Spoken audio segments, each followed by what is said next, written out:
Welcome back to the show. We always love having the opportunity to chat with recruiter guy Bill Humbert. We're talking about a very important topic, how ghosting your recruiter is a silent career killer. Good morning, Bill.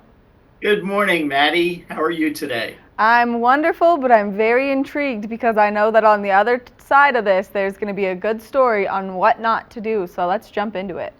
Okay, let's do it. You know, a couple of weeks ago, I wanted to extend an offer to a candidate. And what did she do? She ghosted me. She totally vanished. How awful. And I thought, what? I wanted to extend her an offer.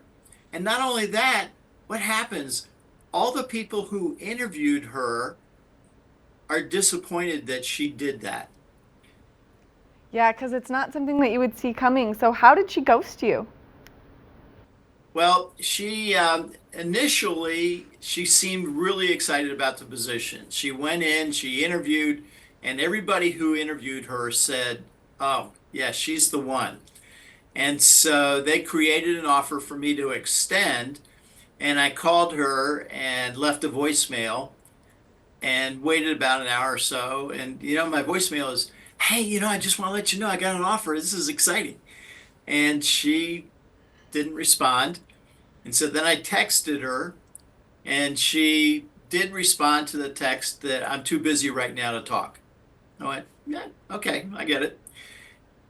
And then over the next 3 days, I texted or called several times, and I said, hey, I'd like an answer. And let me give you this offer. This nice offer. It's a great company. Nothing. Totally ghosted me. Wow. Now, what does this say to you about that person? Well, there's a couple of things it told me. Number one, she lacks respect. And that's in business, that's not good because what happens? I go back to my client and to all the people who interviewed her and tell them she hasn't responded to my calls or my texts.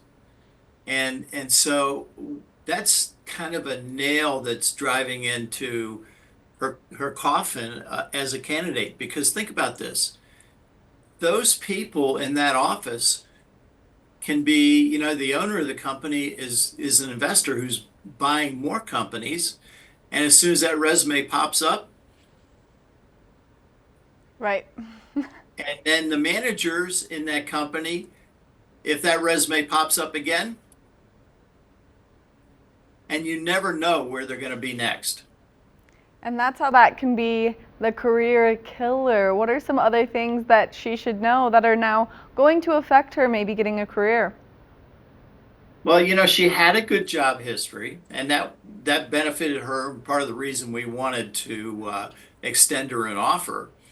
But she doesn't understand the the basis of behavioral interviewing, and that is how a person acts in one situation is how they'll probably act in similar situations in the future. And so that means that whatever she didn't like, and I don't know what it was because she never talked to me, but whatever she didn't like in the future, she'll just ignore. And that's really not a good thing in business. No. Now, why do you think this was such an important topic for us to discuss this morning? I'm starting to see and hear about ghosting more often. And for me, although, the people that recently were doing it were in their 30s and 40s, I'm going to treat them like a young teenager right now. And that is, do not ghost people. It shows a lack of respect. You need to grow up. It's really important. And I've written 3 books on career search. I haven't made a ton of money on it, but I've spent a lot of time writing those books to help people find new careers and new jobs. And by disrespecting anybody, it's going to limit their choices in the future. Here comes book number 4, How Not to Ghost Someone. No, book number 4 is going to be on scamps. Well, book number 5. There you go. The Acknowledgement to Have Respect, Not to Ghost Someone. Yeah, I don't understand that. Maybe it's my generation, or maybe it's just people being dumb. Who knows? Well, Bill, we want to thank you so much for taking the time to chat with us, giving us all this great information. Now, if someone is interested in working with you to either find the perfect candidate or be the perfect candidate, where can they go? It's very easy. And actually, this morning I had a candidate for a CFO position that I'm recruiting for right now.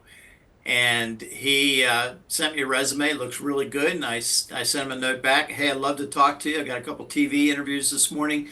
Just jump on my website, www.recruiterguy.com. And then there's a red banner that says Speak with Bill.